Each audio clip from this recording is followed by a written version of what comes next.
This is Margaret Meloni, and welcome to the Death Dhamma Podcast. Open and honest discussions with wise and skillful teachers about their experiences with life, death, and Buddhism.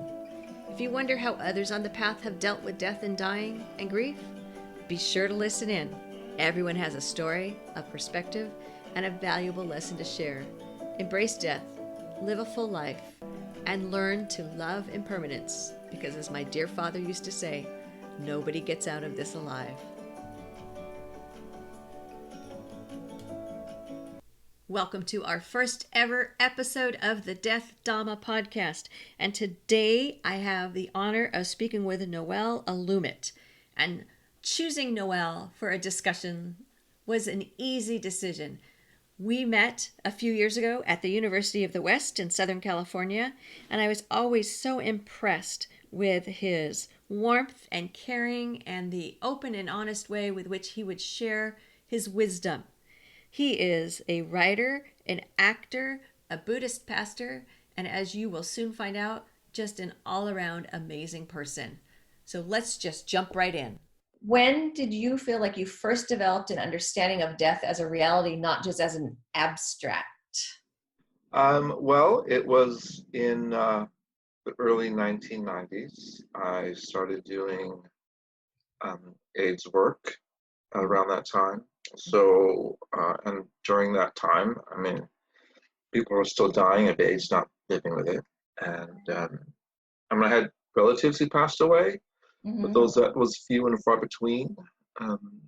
But during the AIDS crisis, I was doing volunteer work at a hospice first. So it was, people were dying pretty quickly then. And you were really with them. You were really there on the front line holding people's hands and I did that. And I worked for an AIDS organization for 16 years, but overall I did AIDS work for about 20 years. Amazing. That's amazing background, and I'm appreciative that you did that work. Thank you. When you first started becoming aware of death, how did it hit you? Like, did you rage against it, or rebel, or deny it? Did you instantly accept it? What do you think?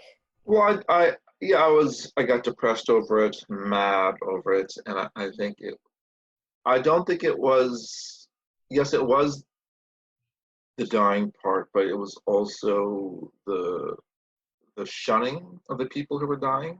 That was probably what hurt more. It was when they were dying, is that it's okay for them to die of AIDS.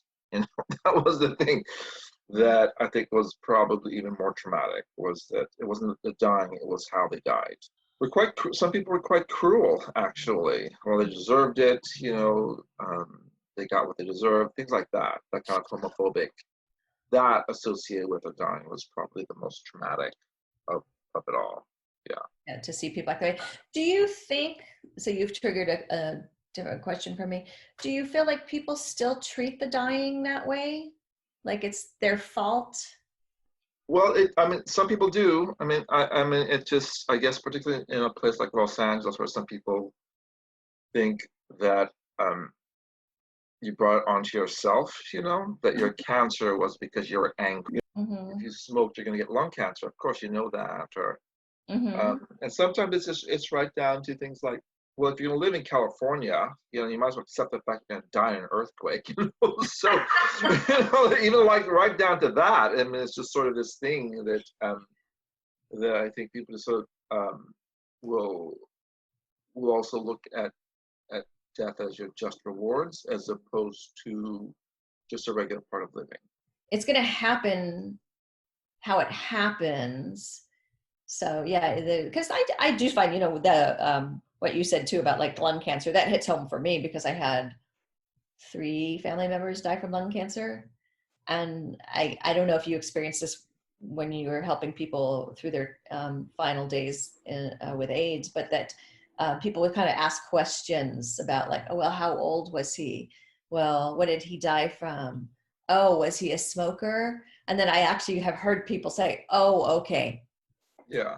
Like, okay, good. Now they can check the box like, well, that's not going to get me because I'm not a smoker. Or if they're a smoker, then you could see their face like, holy crap, you know? Yeah, I mean, I think it's in other ways that manifest if someone's overweight, for example, and they get a heart attack, they die of a heart attack, well, it's, you sort of saw it coming, look how large she was, things like that, that vengeful way of how death happens. I guess that's how some people make themselves feel better. Yeah, or luckier. Yes, they yes. feel like they're luckier. Yeah, oh, that's not going to happen to me. That's not going to happen to me. That's not going to happen to me. And it's like, my friend, something is going to happen to you one day. I don't mean to be mean. I want us to all know. When you were doing the AIDS work, I'm sorry if I can switch back to that. Were you already Buddhist at that time? I was not actually. Okay. That helped with my transition to Buddhism, though. Okay. I did AIDS work in the Asian community, and so for some people, their coping mechanism with death were practices like meditation. Mm-hmm. Right? So the meditation was an important part of how they would deal with death. There was also, I guess, really important sort of cultural norms that they would engage in. There would be some would engage in long life ceremonies, say letting the fish go, to yes, I've seen that for themselves. Yeah, to release the fish. Yes, things like that, or there was a Japanese tradition where people would build cranes. They would do. I don't know if that's Buddhist. Yeah, the origami cranes, to create 1,000 origami cranes as a way to have long life. There are also very specific Buddhist rituals that I know, like there were Korean Buddhists who would burn paper, as a way to release negative energy and things. So I think that was the use of the practice. But so it wasn't a strange thing, actually, from where I was. I say that my transition to Buddhism was probably easier than most people because I was in the community. I was highly involved in a community where Dharmic practices were already a part of the norm. So your work with helping people go through the end of their days also brought you to Buddhism. Yes. Okay. Yes. They had, with various practices, and just I guess some people's philosophies around death and dying. I know that there are people who believe in reincarnation. There are people who were Buddhists, which helped with their transition. So, all sorts of things. And as that shepherded you into, I'm using a Christian term there, as you were shepherded into Buddhism, was there a particular teaching or teacher or ritual that began to help you as you were helping all these people through their deaths? Sure, but let me say the big switch over to Buddhism, that was when my father died in 2004. That was the big, I really want to pursue this. But up until that point, it's sort of been around, people I worked with who were Buddhists, they actually didn't, they had a much more realistic point of view of Buddhism than those of us who may have converted. They would say things like, "Oh no, well, you don't know what it's like to be 8 years old and sitting in a chanting ceremony. It's just the worst terrible thing." Things like that. Like, I know, I was like, oh my God, hearing them chant for hours was just horrible. So going into it, I also got a point of view of people who had a much more real world experience with it. So. I mean, lighting incense is very common in a lot of ceremonies. But I remember, for example, our family room would have Jesus and things, but it would also have an image of Buddha or Ganesh. So Eastern religions were a part of the whole ceremony. Probably more so than a lot of other places. But maybe really consider sort of choosing something else, as my father was not a religious man, and he sort of, but when he was dying, he became more religious, and he fell back into Catholicism. Okay, sure.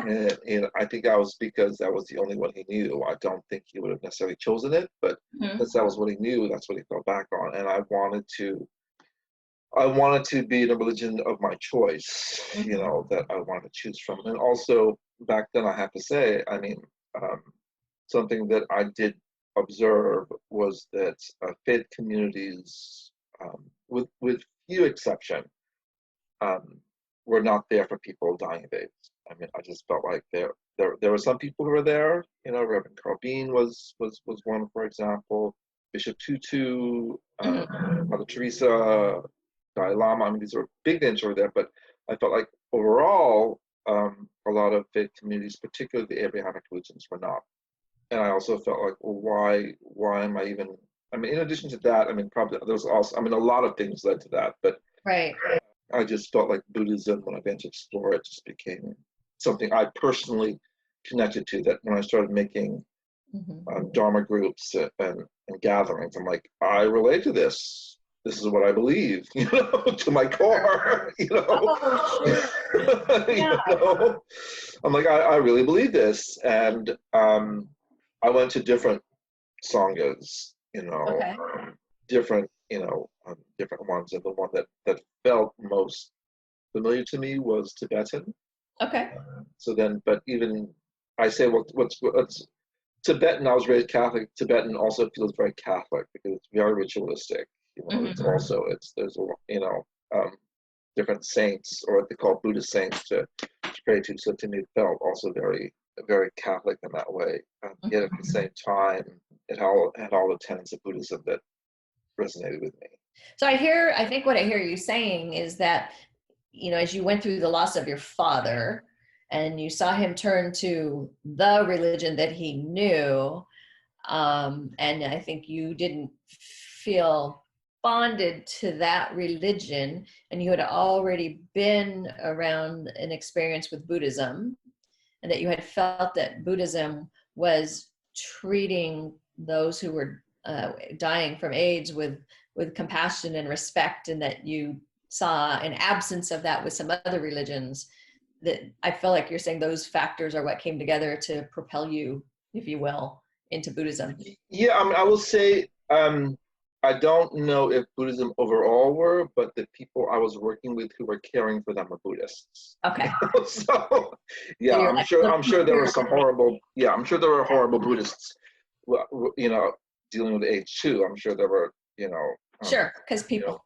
Yeah, they're people. They're homophobic Buddhists also. Yes. But it just seemed like a lot of the people I was working with they were raised Buddhists. They were, I mean, it was the Asian community. I mean, 60% of Buddhists in America are of Asian descent, so it was just around, Yeah, so these were the people you were on the front lines with. Yeah.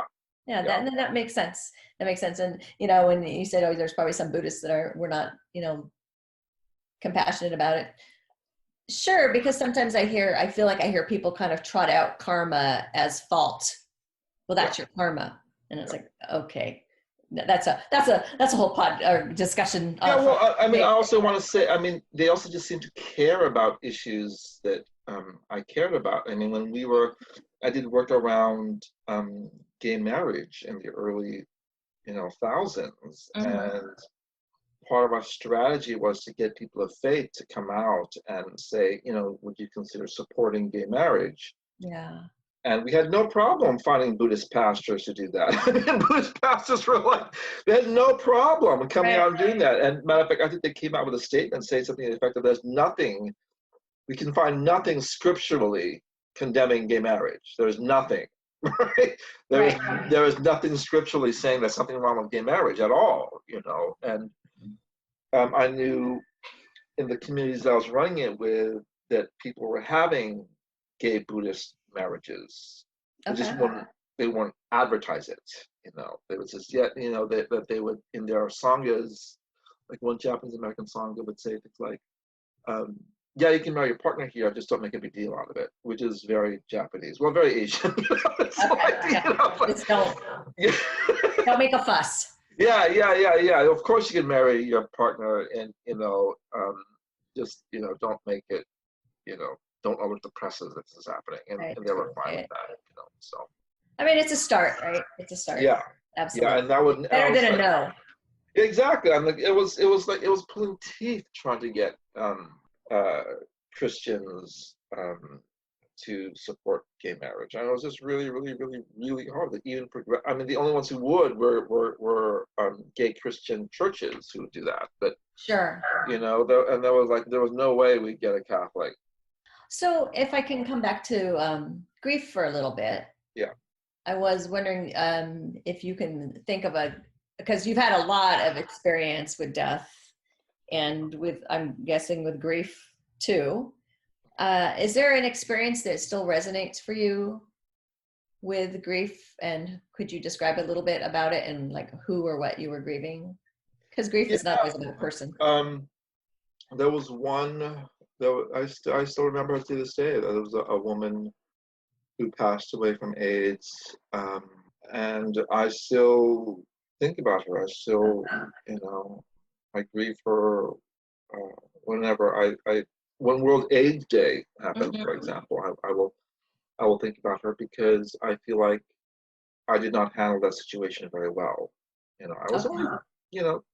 I was only 22, 23 doing AIDS work, so I did not have the emotional capacity really to deal with that all that well, and it wasn't just that one person, it was lots of people who were dying at the same time. Sure. So at 22, 23, I didn't have the maturity to deal with that. And it's interesting because when I hear about soldiers who come back after war and they're traumatized and end up homeless and having mental illness, I'm like, I can sort of get that. I can see how someone's frame of mind just changes like that. Do you feel like, as you say that, it makes me wonder, do you feel like, because yes, you were very young to be dealing with such weighty matters, maybe at that age some of us have lost a grandparent or something has happened in the family, but like you said, you were in the midst of it. Do you feel like that leads to a kind of PTSD? I do. I think that a lot of people who lived and worked through that time have PTSD. And I think it's been triggered by COVID, to tell you the truth. I think a lot of COVID, I was reading articles about like how a lot of gay men are just being triggered just about this whole idea of disease and the amount of dying that's happening. And it's like the early stages of the early history of AIDS is like we didn't know what was going on. We didn't know you could touch people. We didn't know how you get infected. So there was all of that going on. So I think that COVID's actually triggered a lot of people. I feel like it's triggered me. It's one of those things that just you didn't think you'd hear again. I have read something similar to what you're referring to, an article from someone like yourself who lived on the front lines of the AIDS crisis and said, yes, that this is very much like this. And they were saying an opportunity, if you will, for those of us who weren't on the front lines or thought that we were separated from the AIDS crisis to get a feel for what it was like.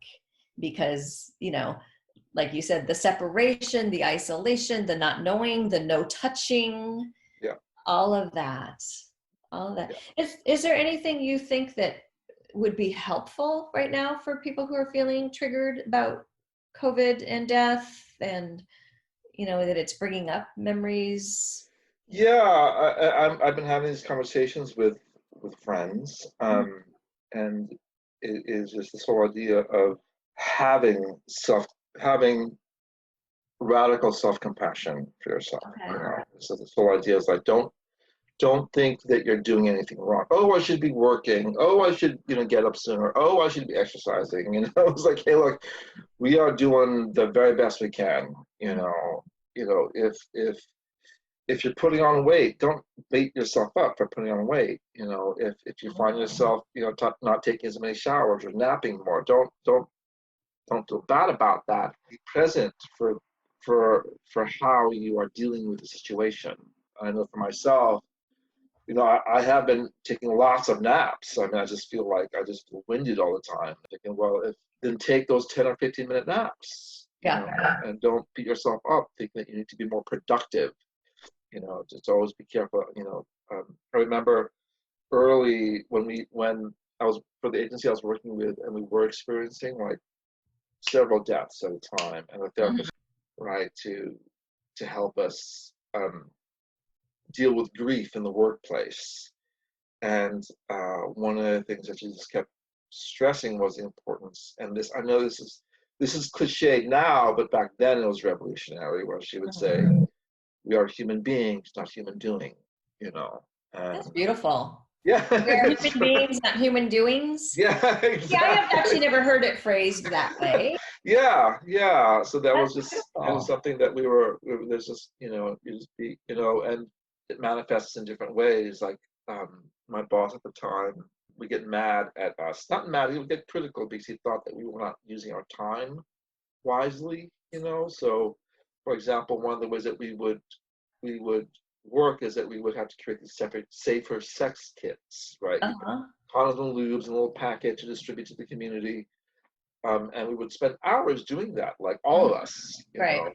And he would say to us, "You're not, you should get volunteers to do this. You should be doing something else." And then the therapist came in and said, "Well, let them do it, because there's the repetition of doing the same thing over and over again really helps with stability. It helps. It helps.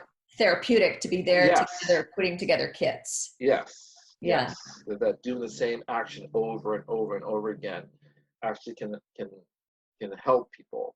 I'm like, oh, okay. So the advice of trying to find a pattern and just doing it. So I think so. When I see friends making face masks, for example, thinking, oh, it's sort of like our version of the safer sex kit that they are. Yes.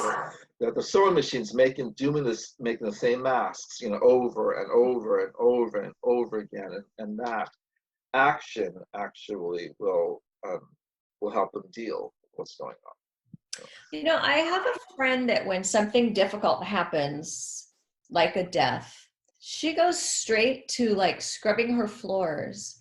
And sometimes it's not even, I don't know how conscious she is that she does it. And I'm hearing you prescribe, for grief. And when you're in immediate grief and shock, that some kind of work that you can do repetitively to free up your thoughts and your emotions.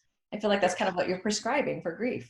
Yes, it's a way, I think, of finding some kind of stability.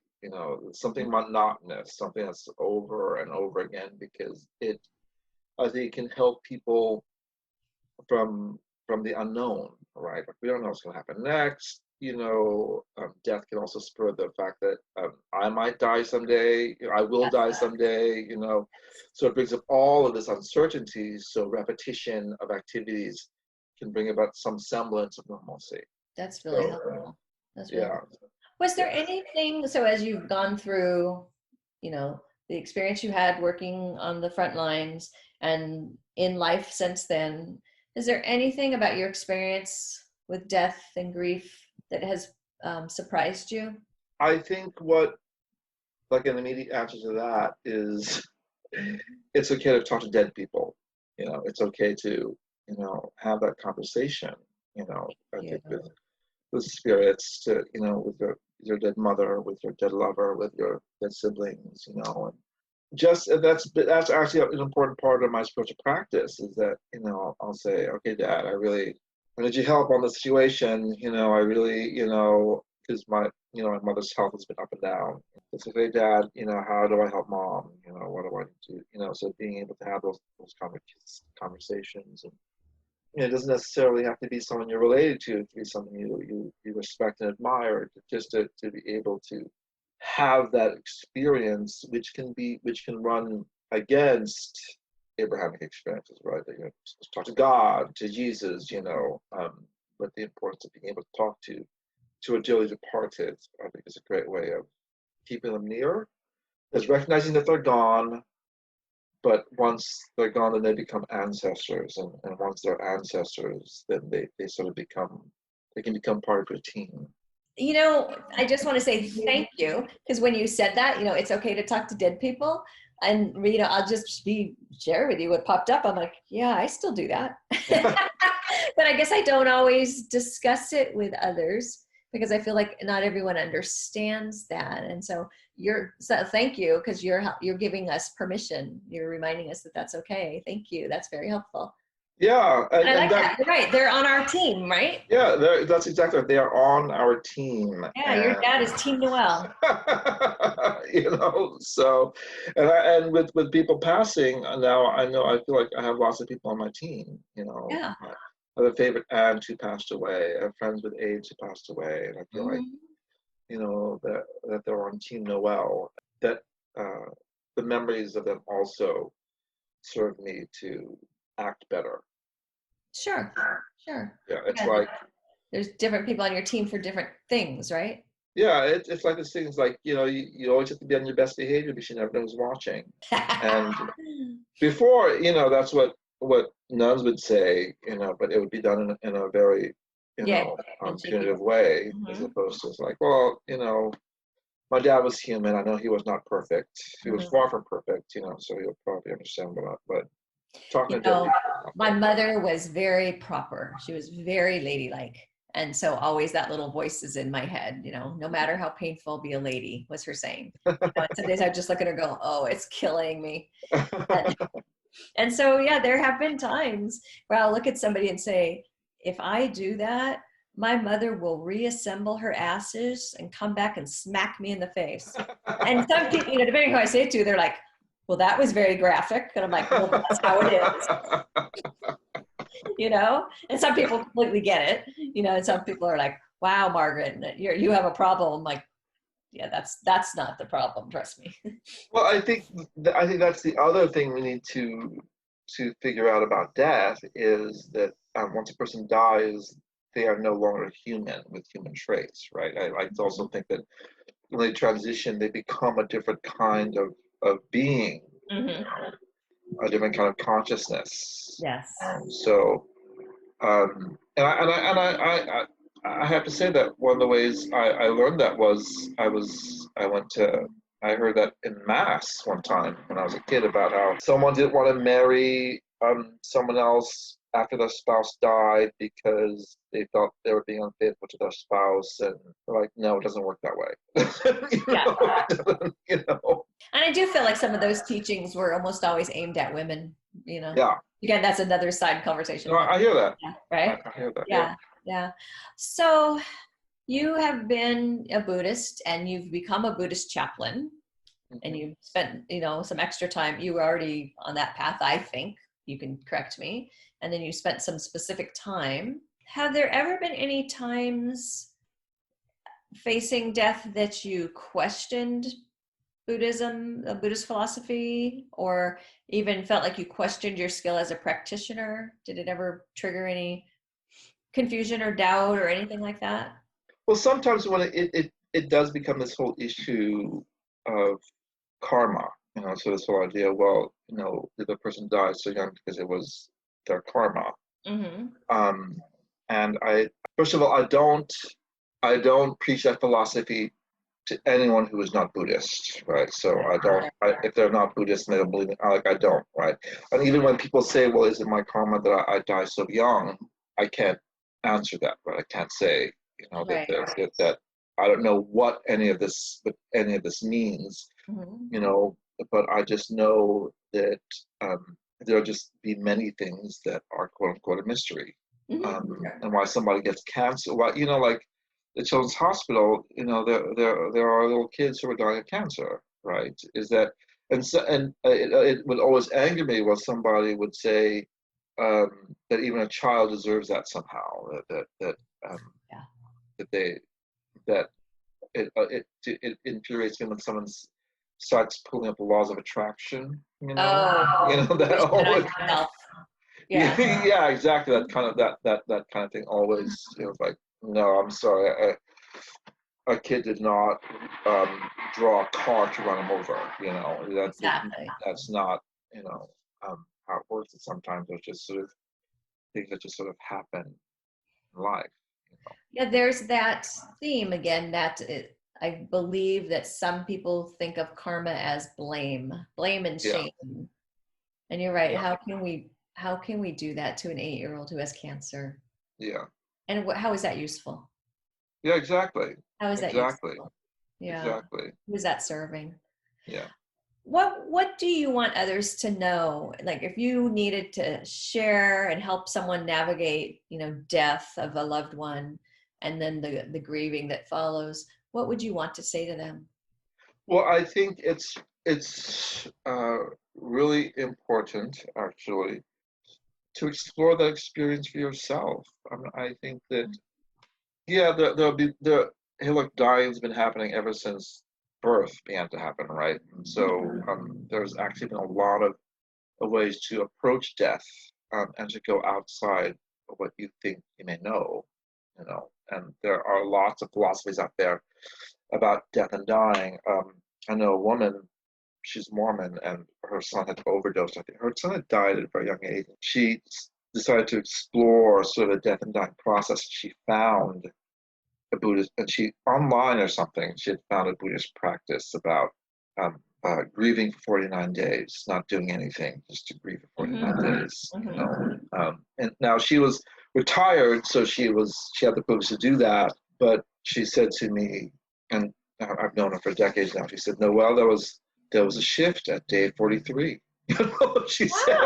Okay. She said there was a shift at day 43 that just, and so. Now she was curious, so that's how she came to experience that. But the death rituals we may know may not suit us as individuals. Be fearless about seeking other help. If you need to seek therapy, go seek therapy. If you need to go into the desert for a month, go into the desert for a month. If you need to write, if you need to paint like crazy, create art, you do that, and then we be careful about how we tell people how they're supposed to grieve, Like that. Yeah, don't tell people how they're supposed to grieve. Yeah, that to say, hey, look, there are different ways, people have grieved for, for centuries in different cultures. There are lots of ways people do it, and it's funny you said. There are people who sort of listen to their heads that, we're supposed to have this funeral, we're supposed to mourn, we're supposed to, wear certain colors, that may work for some people. If you find it's not working for you, there are lots of death rituals out there for you to explore. That's really helpful. I appreciate that. So don't be locked into we are Jews, so this is what we do. We are Catholics, this is what we are Jew. I am this kind of Buddhist, so this is what I do. Just be open to the process of what will serve you. Yes. Yeah. And I do have to say, I mean, each death will be different, right? I mean, the death of your child, the grieving process for the death of a child will be different from the grieving process of that of a parent, right? So it'll just be different. So this, one prescription fits all, I think is completely wrong. I think pastors need to recognize that. Spiritual people, doctors, that, it'll be different with every death, so to be open, I deal with it each time. It makes sense. Sure. So each time we experience a death, it will be different. Each person's death for that dying person is different. And our grieving process possibly is going to be different or needs to be adjusted. Yeah. I appreciate the freedom you're giving all of us in saying, try things, don't get stuck. That is because, you can see any of us could get stuck in our culture. You should do this. And what if that thing doesn't help? Yeah. Yeah, that is very helpful. I love that. Yeah. Thank you. So probably my last question, although it may trigger other questions, so I'll try. What should I have asked you? What else would you like to say that I didn't bring up or ask you? Well, I mean, what I do like about, Buddhism, I think more than any other religion, it does look at death squarely in the face, right? I mean, this whole idea that everything ends, including ourselves, and Matter of fact, I was at I think I was at a Japanese Buddhist funeral, and the pastor there was amazing, and he just said, everything passes, everything will end, including Buddhism. Oh. You know? Ow. It's like, wow, it's like, woo. You know, hey, it ended in India. If it could end in India where it started, it can end anywhere, you know, so that to not be attached to it all, to not even be attached to our own religion, you know. Yeah. True. No, you know, that one, I love that. And it's like, I know you're right, but that really hits me. But I'm like, because see where I'm attached and identify, but no, I'm a Buddhist. Yeah. Well, yeah, Margaret, you are today. Yeah, exactly. Yeah, exactly. you are. Tomorrow, maybe it'll be called something else. Exactly. Oh, wow, that is perfect. Yes, yes. So it's not even that Buddhism, not just that Buddhism teaches us to deal with death, and like you say, looks it squarely in the face. It's also that Buddhism will die too. That's awesome. Thank you. It has died, you know. So, and in places it has died. Yeah, exactly. So we just, you know, and the same thing will happen to us, and that we might as well accept that. Gotta accept that. Does that acceptance, here I am, follow-on question, sorry. Does that acceptance help you do anything differently in your life, or encourage you to do anything differently in your life? Sure. I mean, I think, you know, ever since I turned 50, it's also become this thing, oh, I don't have that much time on earth, right? I mean, that's just, it's funny I say this is my second middle age, because my first middle age was in my 20s, when the average death of a gay man was 45.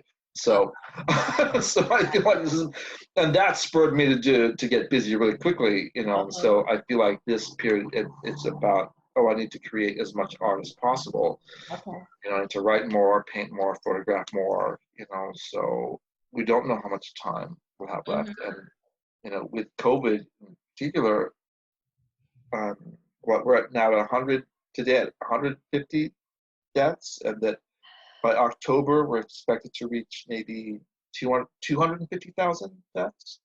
And so I don't know if I'll be one of that 100,000. Thank you so much for being willing to have this conversation. I appreciate Sure. it. And it's so helpful. I know it's going to be really helpful for everyone. So thank you. And You got it. Please take good care of yourself. I would like you to not be one of those 200. Same. Yeah. This has been the Death Dhamma Podcast with Margaret Meloni. Thank you so much for being here.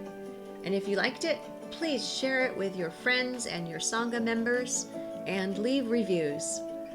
May you be well, may you be happy, may you be safe, may you be free from suffering, and may you come visit me and join my community at margaretmeloni.com. MargaretMeloni, and check out Carpooling with Death, how living with death will make you stronger, wiser, and fearless. Now you can find it on Amazon in Kindle, audio, paperback, and hardback. Bye for now.